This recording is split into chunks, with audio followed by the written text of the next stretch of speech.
না না, গান বাজাই আর টুল বাজাই এটা বুঝেন নবীজির জন্মদিন পালন করা এটা বুঝেন দূর মারতে দে রোগ। আমিনুল পিকেটি কই আর তোমার সবসময় আমি ভিডিও দেখি অনেক ভালো লাগে তোমার ভিডিও, আর তুমি এইরকম কথা কইবা কোনো আমি ভাবতে পারছি না। আমিনুল পিকেটি তাই কইছেন গান বাজনা বাজাইয়া নবীর জন্মদিন পালন করা ঠিক না।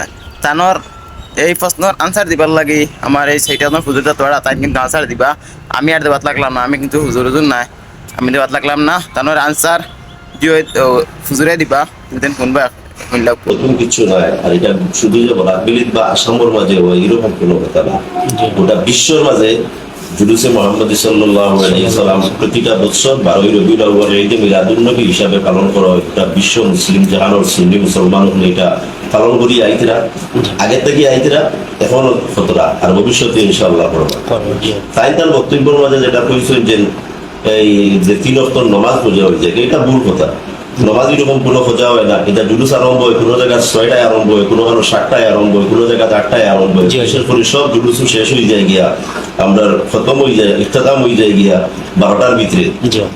এর বাদে যখন নামাজ যথারীতি পড়া হয়, আসরের নামাজ পড়া হয়, বাদ বাকি বিকাল টাইমে অন্যান্য মহফিল থাকে। হ্যাঁ, তাই যেটা হয়েছিল এটা ভিত্তিহীন, এটা কোনো কথার কোনো ভিত্তি নাই, এরকম কোনো নামাজ খোঁজা হয় না। আর তাই যেটা হয়েছে ডুল খাড়া ডফকি বাজানি, ডুল খাড়া ডফকি বাজানি, এটা আমরা দেখছি না কোনোদিন। এমনি হয়তো নাতে রসুল যে করা হয়, মাইকে বাজানি হয়, তা নাতে রসুল এদিন বাজাই না, যদি কোন দিন বাজাইতাম। নবীজির আগমনের মহফিল, নবীজির আগমনের জুলুস, এই খুশির মহফিলের মাঝে যদি জুলুসের মাঝে যদি নাতে রসুল করা দেওয়া হয় না, তাহলে কোন জায়গায় যাবো? এটা তো ঠিকও আছে। গতিকে তার কথা যেটা, এটা আমি মনে করি এটা সঠিক নাই। তাই যে কইছেন যে নমাজ বোঝা হয়ে যায় গিয়া, আর এই হয়ে যায় গিয়া, সেই হয়ে যায় গিয়া, এটা ঠিক নাই। আমি এটার লগে কোনোদিনও একমত নাই। বরং আমি আহ্বান করবো, বিশেষ করে আমাদের সুন্নি আহলে সুন্নাত ওয়াল জামাতের মতাদর্শী যেগুলো আছে, আমি প্রত্যেকের কাছে আহ্বান রাখবো কথা যে আগামী 16 সেপ্টেম্বর তো জুলুসে মোহাম্মদী হইব।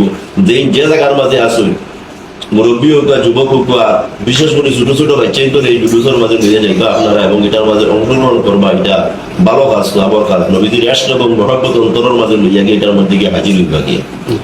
আমি ওখানে শেষ করি। অসংখ্য ধন্যবাদ।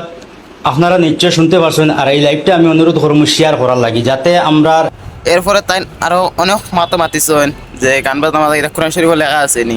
আমি তোমার কইতে চাই আমিনুল পিকেডি, ওদিন তুমি তাই তলে লইয়া যান, আটো এটা কোরআনও কিতা লেখা আছে নি, তবলিগত তলে লইয়া যাও না কিতা যাও, এটা কোরআনও লেখা আছে নি, অন কইও চাই তুমি। আর শেষে ওটাও কইতে চাই, জ্ঞান দেবা তাইও না, জ্ঞান দেবা তাইলে জ্ঞান লইয়া যাইতে লাগবো।